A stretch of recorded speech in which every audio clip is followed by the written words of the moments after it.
참 우리 어르신들은 예전에 정말 우리가 모르게 얼마나 좀 힘겹게 자신의 삶을 잘 챙기시면서, 그리고 하느님 뜻에 맞게 또 자녀들 생각하면서도 또 우리 가문도 생각해보고 사회적으로 내가 어떻게 살아야 되는지도 생각해보고, 내가 하고 싶은 것이 중요한 게 아니라 인간다운 어떤 삶을 살아야 되겠다는 그 책임감, 그리고 그런 윤리의식, 이런 것으로 어느 정도 많이 맞춰서 살았는데, 요즘은 너무 이제 자기 욕구에 맞춰서 사는 시대가 된 거 아닌가. 근데 하여튼 시대가 좀 바뀌면서 우리의 이제 윤리의식도 좀 바뀌고, 사회적인 의식도 바뀌고, 그리고 세상을 바라보는 인생관도 많이 또 바뀌고 해서, 우리가 이해하지 못하는 세계관과 인생관을 가지고 살아가는 이런 젊은 세대와 소통해야 될 필요성은 있어요.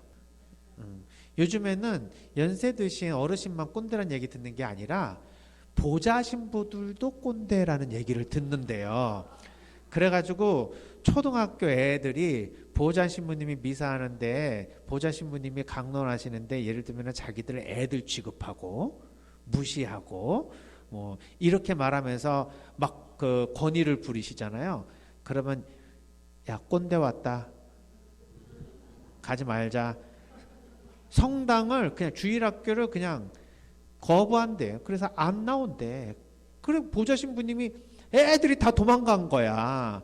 옛날에는 그런 게 어딨어. 우리 보좌 신부님 무서워요. 그러면은 아유, 그 신부님 그래도 1년이면 가니까 좀 참어 하면서 신부님에게 맞춰서 미사를 했잖아. 그렇잖아요. 우리 가톨릭의 좋은 전통이 뭐예요? 아무리 안 맞는 신부님이 오셔도 5년이면 무조건 가시잖아. 또 평생 계시는 게 아니잖아. 그러니까 좋은 신부님도 5년 있으면 헤어져야 돼, 슬프고. 나하고 맞지 않은 신부님, 좀 미운 신부님 혹시 계신다 하더라도 5년만 참으면 또 새 신부님 오시니까 또 유감도 덜어낼 수 있고, 그러는 거잖아. 그런데 이제 개신교 마냥 자기 좋아하는 신부님 찾아서 미사하는 시대가 온 것 같아요. 아니, 그런 게 있는 거예요.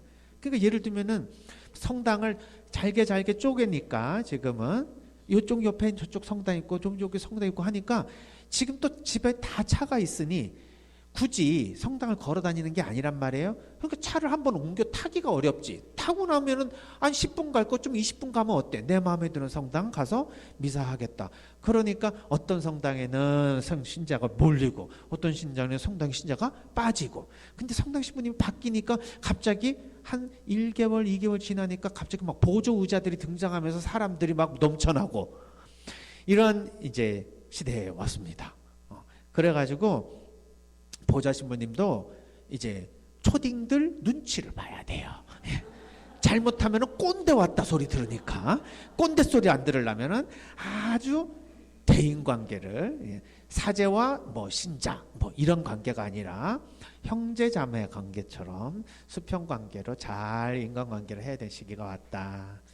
그게 시대가 변해가지고 세상이 종말이다 이렇게 보일 수도 있겠지만, 어떤 면에서는 우리는 관계적인 권위를 이제 세워야 될 때가 왔다는 생각이 드는 거예요. 권위에는 세 가지가 있습니다. 세 가지. 하나는 사회적 권위, 또 하나는 문화적 권위, 또 하나는 관계적 권위. 사회적 권위는 신분이나 지위나 계급이 정해지는 거예요. 사장님 딱 그러잖아요. 사장님은 일단 사장 직위에 있는 한은 그 밑에 있는 사람이 눈치 봐야 돼요. 사장님 명령에 따라야 돼.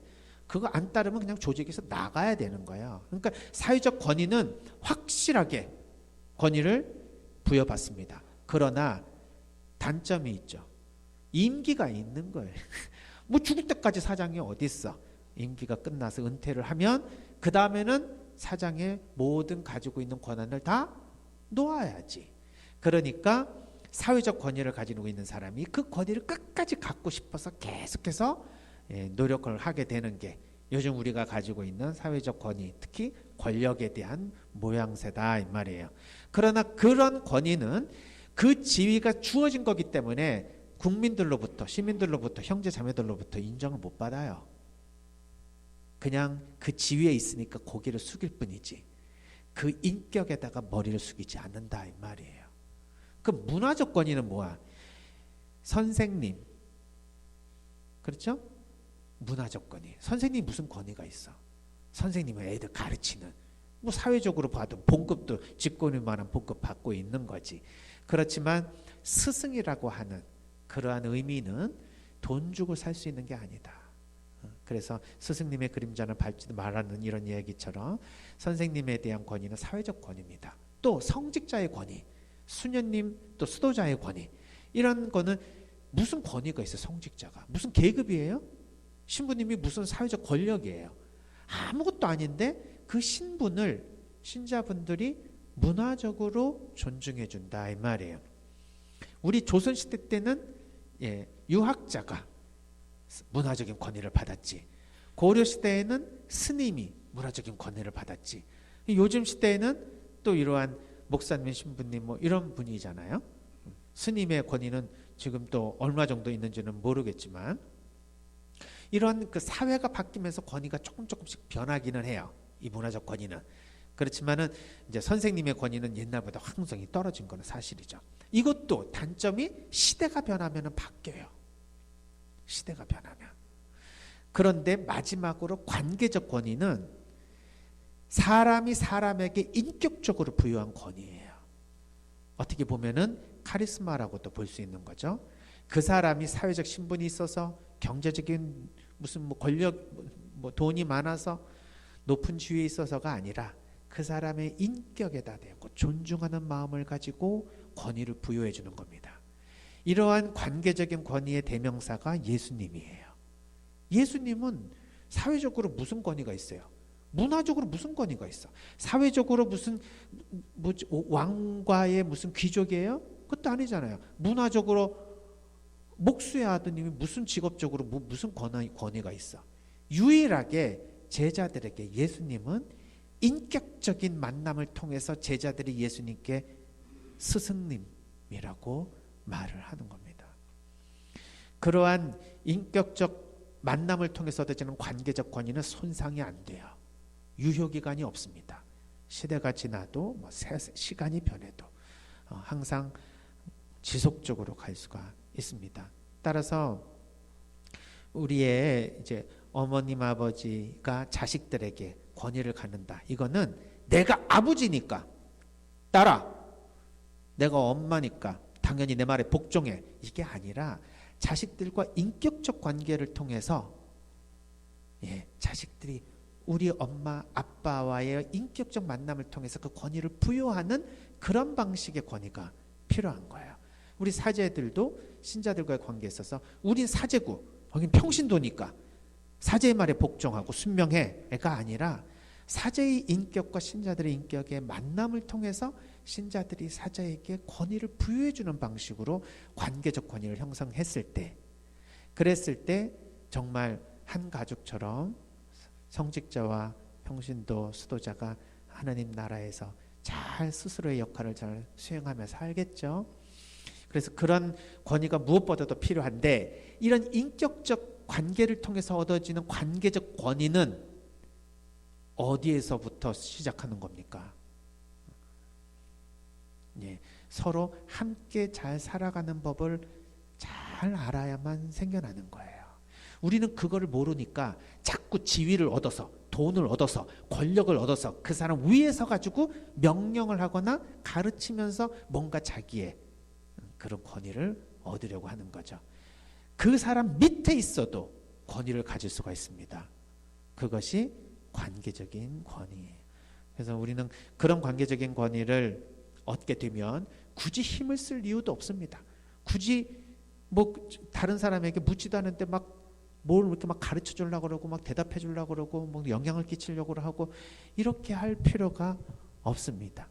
그런 분들은 스스로 사람들이 와서 스스로 물어요. 이랬으면 어떻게 했을까요? 어떤 게 좋을까요? 하고 자연스럽게 와서 우리의 지혜를 빌어갑니다. 그런 사람들이 많은 사회, 그리고 어르신들이 그런 관계적인 권위를 젊은 사람들과 맺을 수 있다면 그것이야말로 정말 진정한 우리가 추구하는 이상적 사회가 아닐까? 정말 아랫사람들은 윗사람을 존경하고 윗사람들은 아랫사람들을 자부적인 사랑으로 맞아들이고, 이런 것이 우리 가정 안에서도 잘 이루어질 때 사회와 조직 안에서도 아마 그런 이상이 잘 실현될 수 있으리라는 생각이 듭니다. 그래서 부부에 대한 문제로부터 시작을 해서 여기까지 왔는데, 우리가 결론으로 보면 우리가 함께 잘 살아가는 방법을 빨리 배워야 된다. 그러한 것에 대한 결과는 소통이 잘 된다, 공감을 잘한다, 서로 존중해 준다, 이런 말로 표현이 되는 거예요. 그런 관계가 잘 되면 가족 관계도 그렇고 사회 관계도 그렇고 우리의 국가는 결국 하느님께서 사랑으로 맺어주신 그런 하느님 나라의 모습을 따르지 않을까 하는 생각이 들었습니다. 그렇다면은 이러한 무슨 뭐 조이혼율에서 뭐 세계의 뭐 랭킹 안에 들을 정도로 우리나라의 정신 건강 또 사회적인 이러한 그 건강이 다른 나라에 비해서 많이 떨어진다는 그런 평가를 듣지 않고 정말 모든 다른 나라에 귀감이 되는 나라가 되지 않을까 싶었습니다. 그러기 위해서 우리 이렇게 가톨릭 우리 식구들부터 그런 그 삶의 좀 원리들을 좀 많이 배우고 마음 공부를 했으면 좋겠다는 말씀을 좀 늘 드립니다. 마지막으로 저희 심리 영성 프로그램 1박 2일짜리 많이 한번 오세요. 오셔가지고 진짜 그런 얘기들 한번 같이 나눌 수 있었으면 좋겠습니다. 우리가 지금까지 그런 이야기를 나눌 수 있는 만남의 장이 없었어요.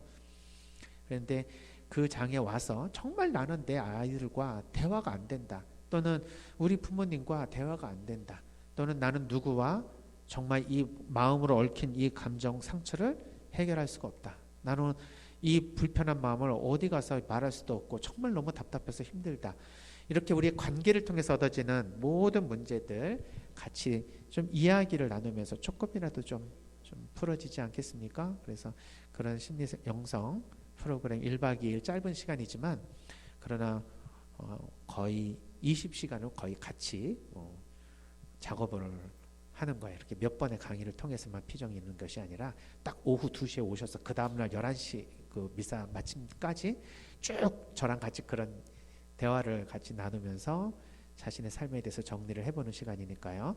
지금은 1부가 진행되고 있어요. 1부, 2부, 3부로 나눠져 있는데 1부는 자신에 대한 분석, 2부는 나와 다른 사람의 관계에 대한 분석, 3부는 나와 하느님과의 관계에 대한 분석, 이렇게 관계 분석이 3단계로 넘어가 있습니다. 지금은 내 자신에 대한 구조 분석을 해요. 여러 가지 렌즈들이 있지만 분석하는 데에는 하나의 어떤 그 도구를 가지고 그걸 가지고 충분히 내 자신을 한번 이렇게 내 전 삶을 돌이켜 보면, 아, 내가 이렇게 살아와서 내가 이러한 대인관계가 있었었구나, 나는 이러한 삶을 살게 됐구나, 그러니까 앞으로는 내가 이렇게 살았으면 참 좋겠다, 이렇게 삶의 어느 정도 이정표와 방향성만이라도 잡아간다면 그래도 훨씬 이렇게 좀 중년에 특히 이 정도 연세 되신 분들이 한 번쯤은 한번 정리를 하고 이제 다시 삶을 또 시작했으면 좋겠습니다. 그렇다면은 우리가 황혼기에 좀 더 행복하고 의미 있는 삶을 잘 만들어가지 않을까 싶습니다. 이제 앞으로의 삶은 우리가 이 노후의 삶이 얼마나 중요한지 지금 계속 사회적 문제로 등장하고 있잖아요. 우리가 지금까지 살아온 시대보다도 앞으로 살 날이 별로 없어 보이지만 그거는 모를 일입니다. 어쩌면 지금 우리가 딱 중간에 와 있는지 몰라요. 앞으로는 죽고 싶어도 죽지 못하는 시대가 올지도 모르니까 우리가 기왕 살 거 정말 행복하고 정말 하나님의 영광을 드리는 삶을 살아야 되지 않겠나. 하나님께 영광을 드리는 삶이란 우리가 서로 사랑하면서 그 사랑을 하나님께 보여드리면서 하나님이 참 보시니 좋았다라는 말씀을 해주시는 그 순간이 아니겠는가, 이렇게 생각이 듭니다. 건강하게 또 다음에 뵙겠습니다. 감사합니다.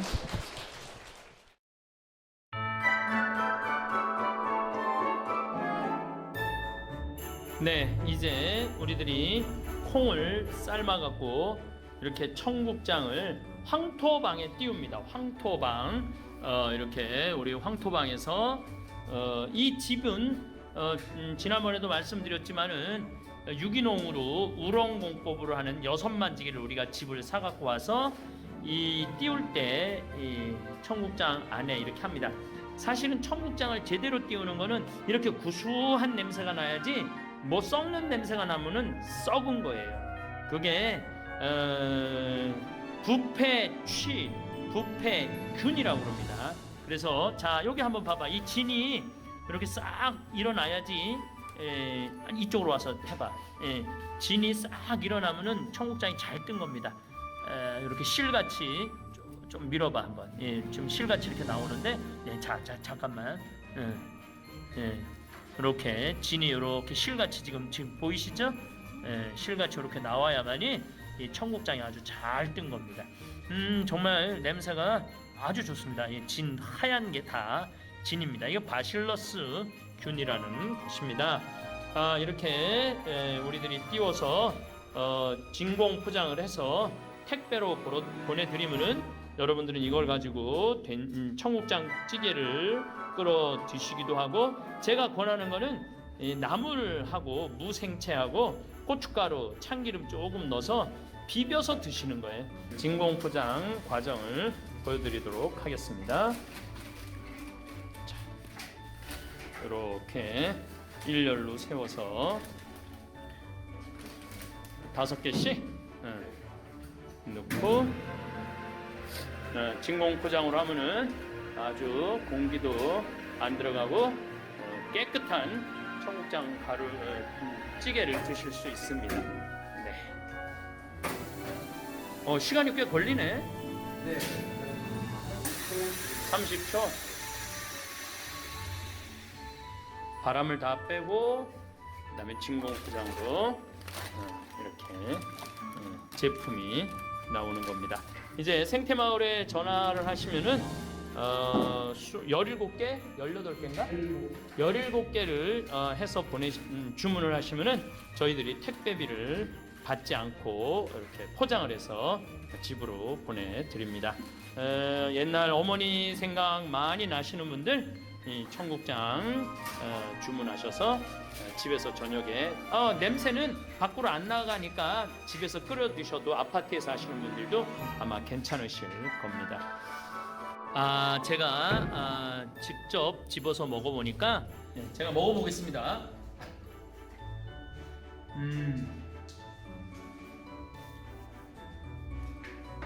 우리 거는 이렇게 많은 좋은 유익한 균이 들어가 있는 겁니다.